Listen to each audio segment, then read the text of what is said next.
Padarayanapura ward remains calm a day after violence. Just hours after unprecedented violence was witnessed in the containment zone, now finally there is calm as the police officials have increased vigilance. The ward has turned into a khaki fortress after the attack. The streets in Padarayanapura ward finally wear a deserted look. This has been identified as a containment zone. There are 19 people who have tested positive for coronavirus, which is why it has been identified as a red zone in Bengaluru. Yesterday, as the health officials arrived in the ward to take in the primary and secondary contacts of COVID-19 positive patients, there was an all-out attack. The health officials, police officials were attacked in what was seen as widespread vandalism. Now the police officials have taken action, strict lockdown being implemented. Now tension has gripped Padarayanapura. Well, 10 KSRP platoons have also arrived at Padarayanapura. The KSRP personnel are currently at JJ Nagar police station and 40 inspectors have also been deployed on the ground.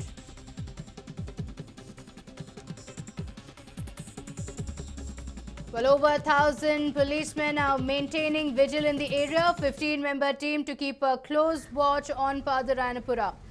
This is a ward in Bengaluru and there are 19 cases that have been reported from here. This means that the residents of the area are at high risk of contracting coronavirus. Despite that, there was absolute violence that was witnessed yesterday.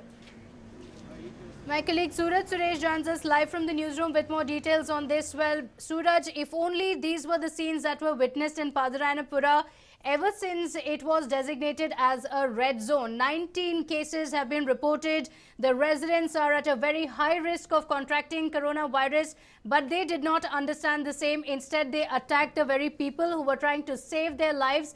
Now, increased vigilance in the area. We are seeing a complete khaki fortress in the ward, after which finally things have started to look as it should have in the initial days itself.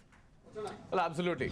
Very good point being raised because, at this point in time, probably the cops should have anticipated, because the first time when the seal down was implemented, we did see a similar kind of tension in the entire ward. Now, earlier as well, we have been speaking about how the entire ward is not the red zone, but it will become a containment zone. That is, there will be an epicenter, there will be a containment zone, and then there will be a buffer zone. This is what people need to understand, but probably the cops should have had a 3-layer police security at that time itself. That is, at the epicenter, there should have been the highest number of police deployment. That is the 10 KSRP platoon that they are putting now at JJ Nagar. They should have done that earlier itself. That is 10 KSRP platoon in each of these containment zone or the hotspots which had been identified, and 3 areas had been sealed down before itself. That is Tippu Nagar, Bapuji Nagar, and Padarayanapura.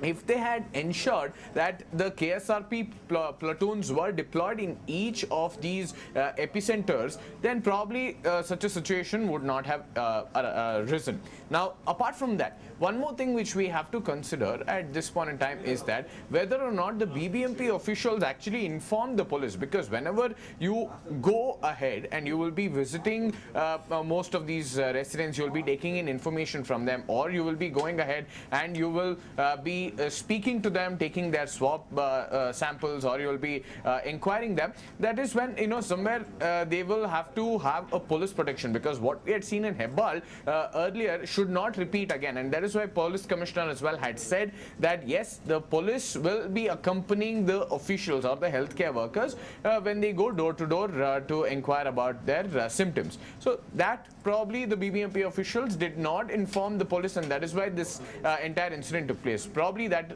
could have happened.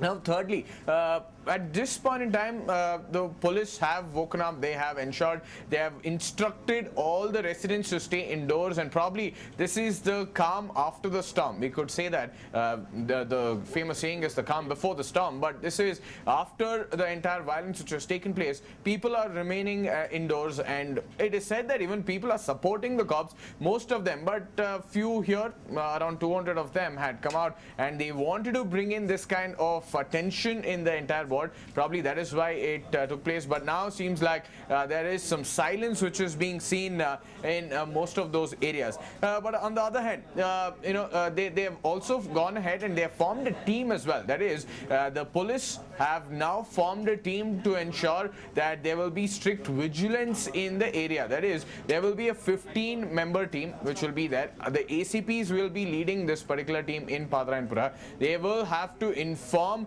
the Commissioner of Police every 2 hours. Even yesterday when we were speaking to the Commissioner of Police, he was quite furious for the fact that he was not kept in the loop as to what exactly was happening. He wanted to know what was happening in the area and where this kind of lapse had taken place, because yes, now the numbers are on the rise. 19 cases have been reported from there. 58 secondary contacts were present in Pathirayanapura, and Pathirayanapura has reported the highest number of secondary as well as the primary contacts. If this being the case, what went wrong? Was there not enough police security in the region? That kind of question need to be asked as well. Was the BBMP somewhere, the lackadaisical attitude shown from the BBMP side as well has led to this violence? That also needs to be understood. Now that Basuraj Bommai, the Home Minister, has said that the case will be transferred to CCB, or the CCB will be taking over, and even Soumyendu Mukherjee has said that the additional CP for law and order, he said that they will be taking stock of the situation. Strict action will be taken against all of them, and FIR being filed. Now probably the police department has been understood the gravity of the situation. Probably the police department now understands the seriousness, and that is why a 15-member team has been formed. So yes, this should have been done earlier so that we could have contained more cases in Bengaluru as well, but never late than never. So now probably it will be it'll be easier for them to contain these zones, because 19 containment zones have been identified. So probably now they will have to deploy more police personnel in all of these 19 containment zones, Pratibha. Right. So, like you said, it's better late than never. Now the police officials have increased vigilance, which is why now finally we are seeing that the situation has come under control. This is what a containment zone is supposed to look like. This is how the situation should have been previously as well. But the fact that the situation is under control also points to the fact that perhaps these miscreants who were involved had previously fueled this unrest in the ward as well. Suraj, we also saw what the police officials have hinted at. They've said that this should be a pre-planned attack. We saw the visuals on our screens as well. There were 4 different teams that were out there, and it was a very coordinated attack. So now this calm that's prevailing in the ward is also an indication that this was a pre-planned attack. Now the assailants who were involved in this incident have now been taken out of the ward and have been taken to and have now been detained. Absolutely. Now, all of them have been detained. FIR has been filed. 5 FIRs have been filed, and they have said that somewhere they will be trying to identify who all was involved in this particular violence. Already the visuals which we have shows the 360-degree angle. It is not just the 180-degree angle, because every resident there has shot this particular video. So it shows different angles in which how this particular violence was staged. Now, even earlier when you were speaking to Sadanand Gowda, probably he said that it was a well pre-planned violence which has taken place in Pathirayanapura.